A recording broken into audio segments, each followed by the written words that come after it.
नमस्कार दोस्तों, मैं आपका दोस्त ब्रिजेश पांडे। आप सबका एक बार फिर स्वागत करता हूं मेरे YouTube channel market Mantra with Brijesh में।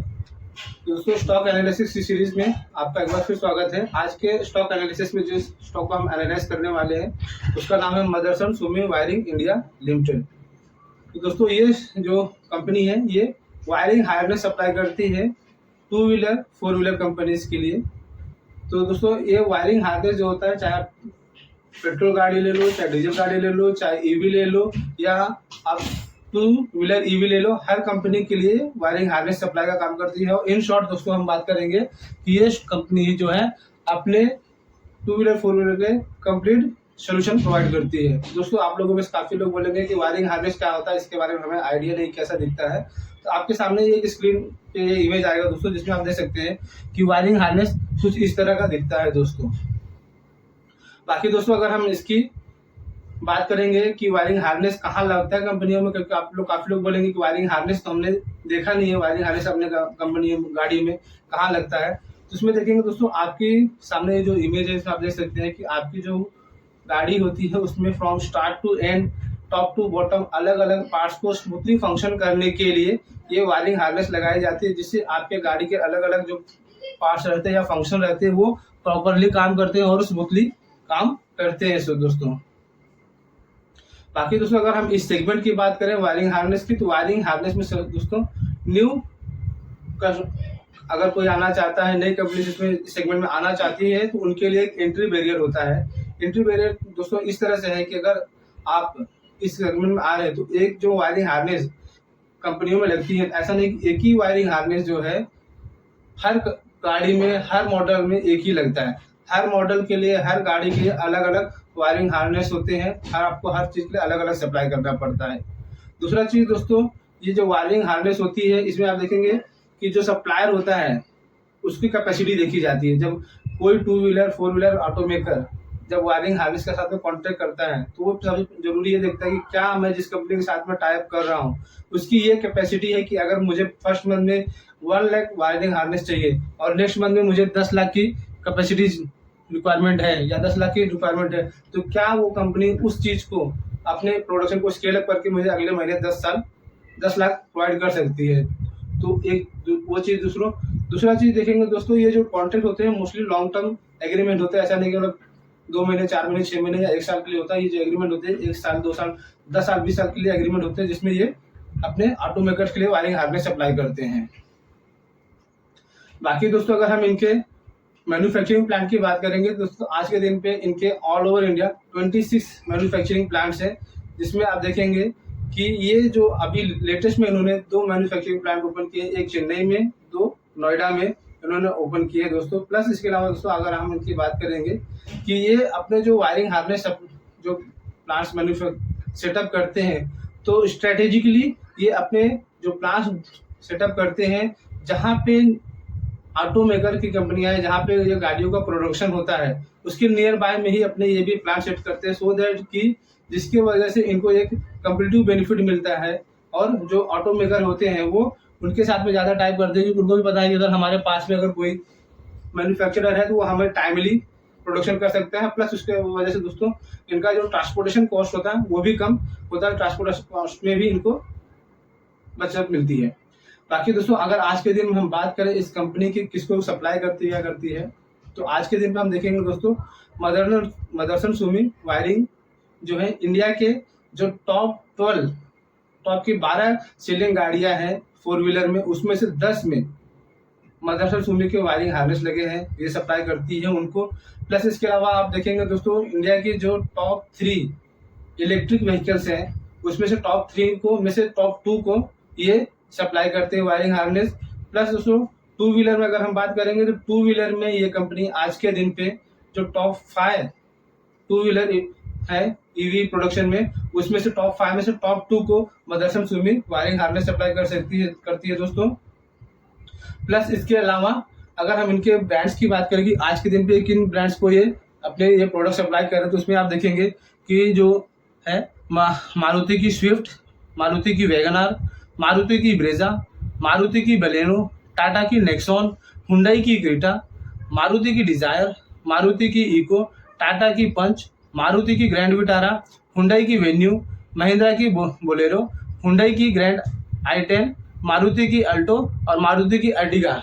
इन टॉप सेलिंग गाड़ियों को में दोस्तों मदरसा सुमी के ही वायरिंग हार्नेस सप्लाई होते हैं, इनके ही वायरिंग हार्नेस लगते हैं दोस्तों। तो अब हम बात करें अगर दोस्तों इस स्लाइड की, इस स्लाइड से हमें कंपनी के बारे में 3 बड़ी चीजें बात पता चलती हैं। 3 बड़ी चीजें वो क्या है दोस्तों, उसमें देखेंगे दोस्तों कि इनका जो कस्टमर बेस है, मोस्टली जो इनके कस्टमर है मार्केट के लीडर है, जो मार्केट में इसमें टॉप सेलिंग गाड़ियां जो मार्केट लीडर है वो है इनके क्लाइंट्स। उसमें आप देखेंगे चाहे वो मारुति हो, चाहे हुंडई हो, चाहे टाटा हो, चाहे महिंद्रा हो, तो ये जो टॉप लीडर है ये इनके कस्टमर है दोस्तों। प्लस इसके अलावा दोस्तों ईवी सेगमेंट में देखेंगे, ईवी सेगमेंट में इनके अच्छे कस्टमर बेस है, ईवी सेगमेंट में ये काफी डोमिनेंट प्लेयर है।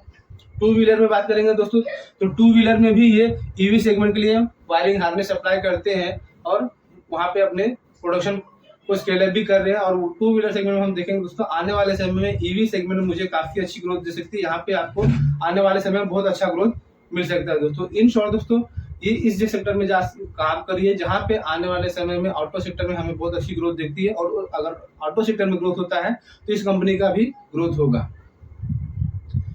बाकी दोस्तों अगर हम इनके रॉ मटेरियल की बात करें कि रॉ मटेरियल इसमें इनके प्रोडक्शन के लिए क्या लगता है, तो रॉ मटेरियल में इनके दोस्तों सबसे ज्यादा इंपॉर्टेंट जो रोल प्ले करता है वो कॉपर प्ले करता है, क्योंकि वायरिंग हार्नेस में जो सबसे ज्यादा जो होता है कॉपर का यूज होता है। तो कॉपर के प्राइजेस दोस्तों इनके प्रॉफिटेबिलिटी को इन्फ्लुएंस कर सकते हैं। इन शॉर्ट अगर कॉपर के प्राइजेस ज्यादा हाई रहेंगे तो इनके प्रॉफिट मार्जिन थोड़े कम हो सकते हैं, या फिर अगर कॉपर के प्राइजेस कम रहेंगे तो इनका प्रॉफिट मार्जिन ज्यादा हो सकता है, ये कंपनी ज्यादा प्रॉफिट कमाएगी दोस्तों।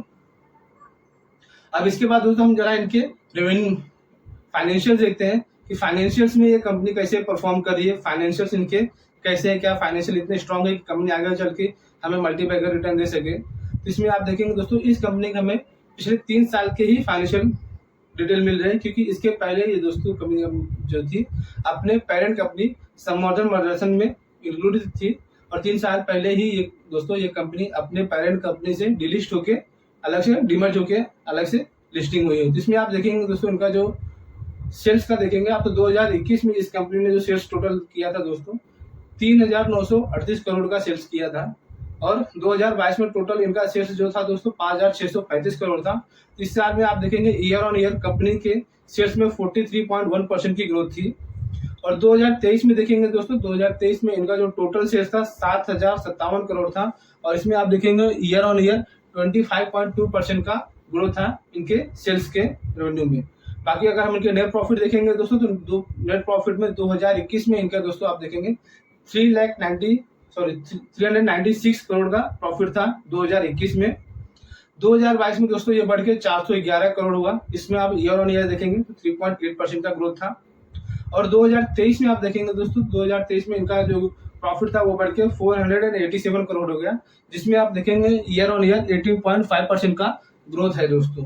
इसमें आप देखेंगे दोस्तों इनके सेल्स में भी और प्रॉफिट में भी काफी वेरिएशन है, काफी अप्स एंड डाउन है। इसमें दोस्तों जो टॉप रिसर्चर्स हैं उनका मानना यह है कि अगर कोई कंपनी अपने पेरेंट कंपनी से डिलिस्ट होके अलग से लिस्टिंग होती है, उसकी अलग से होता है, उनका कारोबार शुरू होता है, तो शुरुआत के 2-3 साल जो रहते हैं कंपनी के लिए थोड़े अप्स एंड डाउन रहते हैं, कंपनी को सेटल होने के लिए 2-3 साल लगता है, जिसकी वजह से आप इनके रेवेन्यू और सेल्स में देखेंगे थोड़ा अप्स एंड डाउन आपको ज्यादा फ्लक्चुएशन दिख रहा है।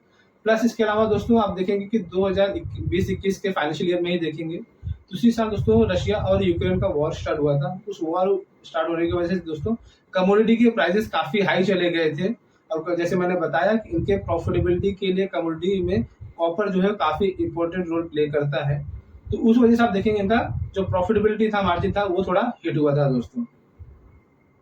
बाकी दोस्तों अगर हम इनके दूसरे अलग पैरामीटर्स देखें कि इनके कैसे रिटर्न कर रहे हैं, तो उसमें आप आरओई रिटर्न ऑन इक्विटी अगर आप देखेंगे तो इनका रिटर्न ऑन इक्विटी दोस्तों आज के दिन पे 39.8% आ रहा है, जो काफी अच्छा है। Return on capital employed ROCE आप देखेंगे तो 43.9% का, ये भी मार्केट स्टैंडर्ड के हिसाब से हम बोलेंगे दोस्तों एक्सीलेंट है, ये बहुत अच्छा ROCE कमांड कर रहे हैं ये।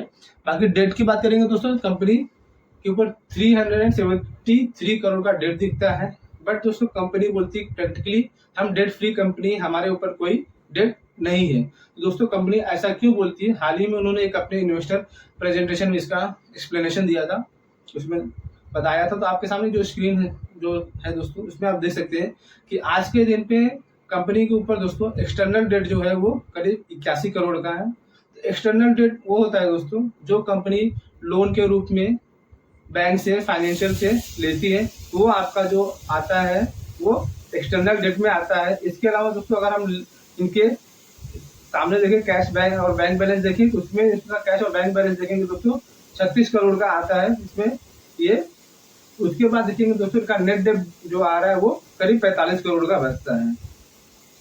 इसके बाद अगर हम दोस्तों इनको लीज लाइबिलिटी देखेंगे, लीज लाइबिलिटी इनके ऊपर 291 करोड़ की है। तो लीज लाइबिलिटी क्या होती है? तो लीज लाइबिलिटी वो चीज होती है जैसे इन्होंने अपने मैन्युफैक्चरिंग प्लांट के लिए कोई जगह ली, लीज पे ली, या फिर अपने प्रोडक्शन के लिए उन्होंने कोई मशीनरी लीज पे ली, कोई सामान बाहर से मंगाया, लीज पे मंगाया। तो दोस्तों ये जो खर्चे होते हैं ये लीज लाइबिलिटीज में आते हैं। और अकाउंटिंग स्टैंडर्ड के हिसाब से दोस्तों ये जो लीज लाइबिलिटी है कंपनियों को अपने डेट में दिखानी पड़ती है। बट कंपनी दोस्तों ये लीज लाइबिलिटी जो होती है वो उनको आज नहीं पे करनी है, ये फ्यूचर में इनको जब भी आएगा तब पे करना है, आज नहीं पे करना है।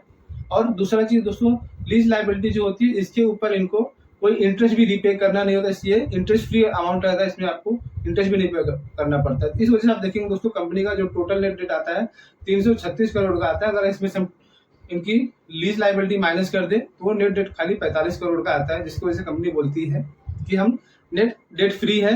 प्लस इसके अलावा दोस्तों अगर हम इंटरेस्ट कवरेज रेशियो इनका देखें वो 24.4 के आसपास में आता है। तो ये इंटरेस्ट कवरेज रेशियो होता है दोस्तों कि अगर आप 1 रुपए का आपको इंटरेस्ट पे करना है तो 1 रुपए की इंटरेस्ट के सामने आप कितना कमा रहे हो, तो उसमें आप देखेंगे दोस्तों 1 रुपए के इंटरेस्ट पेमेंट के सामने ये 24 रुपया 40 पैसा कमा रहे हैं दोस्तों। बाकी दोस्तों अगर हम इनके शेयर होल्डिंग पैटर्न की बात करें कि शेयर होल्डिंग पैटर्न इनका कैसा है, क्या इसमें स्ट्रॉन्ग हैंड्स हैं जो इस कंपनी में निवेशित है, तो उसमें आप देखेंगे दोस्तों इसमें पब्लिक जो शेयर होल्डिंग है वो 9.32% है, एफआईएस की होल्डिंग 9.92% है, डीआईएस की होल्डिंग 19.03 है और प्रमोटर की खुद की होल्डिंग दोस्तों इसमें 61.73% है। इस हिसाब से आप देखेंगे दोस्तों तो ये जो प्रमोटर की 61.3 की होल्डिंग है दोस्तों ये एक हमें कॉन्फिडेंस बिल्ड करता है कि मतलब प्रमोटर को खुद को उनको कंपनी के ऊपर कितना भरोसा है, इसलिए वो इतने शेयर्स लेके बैठे हैं, अपना स्टेक लेके बैठे हैं। एक चीज तो ये चीज। दूसरा चीज आप देखेंगे जनरली दोस्तों वो कंपनियां जिनका शेयर पब्लिक के पास कम होता है वो कंपनियां मार्केट में अच्छा परफॉर्म करती हैं, वो आगे ग्रो करती हैं। तो इस हिसाब से आप देखेंगे दोस्तों पब्लिक के पास इनके जो शेयर होल्डिंग है खाली 9% के आसपास में है, बाकी 91% के आसपास में इनका जो शेयर होल्डिंग है दोस्तों वो स्ट्रॉन्ग हैंड्स में है, चाहे वो एफआईएस हो, चाहे डीआईएस हो, चाहे प्रमोटर हो। तो यहाँ से दोस्तों कंपनी इस पैरामीटर्स में खरीद करती है, यहाँ पे इस पैरामीटर्स पे अच्छी लगती है। बाकी दोस्तों अगर हम आज के दिन पे देखें तो कंपनी का स्टॉक प्राइस करीब 55 रुपए के आसपास में है और आज के दिन पे इसका जो मार्केट कैप है करीब 24,294 करोड़ के आसपास में आता है। और दोस्तों अगर यहाँ से कंपनी का शेयर प्राइस बढ़ के 250 रुपए होता है तो 250 रुपए होने पे दोस्तों इनका जो मार्केट कैप हो जाएगा वो करीब 1,10,000 करोड़ हो जाएगा। और अगर स्टॉक प्राइस इसका 500 हो जाता है तो 500 होने पे दोस्तों इनका जो मार्केट प्राइस होगा वो 2,20,000 के करोड़ के पार चला जाएगा दोस्तों। तो अगर दोस्तों कंपनी की शेयर प्राइस को यहाँ से इतना ग्रो करना है, 250 या 500 जाना है, तो कंपनी को अपनी प्रॉफिटेबिलिटी बढ़ानी पड़ेगी, क्योंकि जो शेयर प्राइस जो आपका डिटरमाइन होता है वो कैसे डिटरमाइन होता है कि आपकी अर्निंग्स पर शेयर एंड पीई क्या है। तो इसमें से आप देखेंगे दोस्तों जो पीई रेशियो रहता है वो कंपनी के हाथ में नहीं रहता है, क्योंकि पीई जो होता है वो मार्केट डिसाइड करता है डिपेंडिंग अपॉन द अलग अलग फैक्टर्स होता है, पैरामीटर्स होते हैं जिसके बेस पे कोई भी कंपनी अपने उस पीई कमांड करती है या मार्केट उस कंपनी को उतना पीई देता है। बट ईपीएस जो तो उनके हाथ में होता है, ईपीएस कंपनी खुद कमा सकती है, ईपीएस इनके लिए बेटर रहेगा दोस्तों।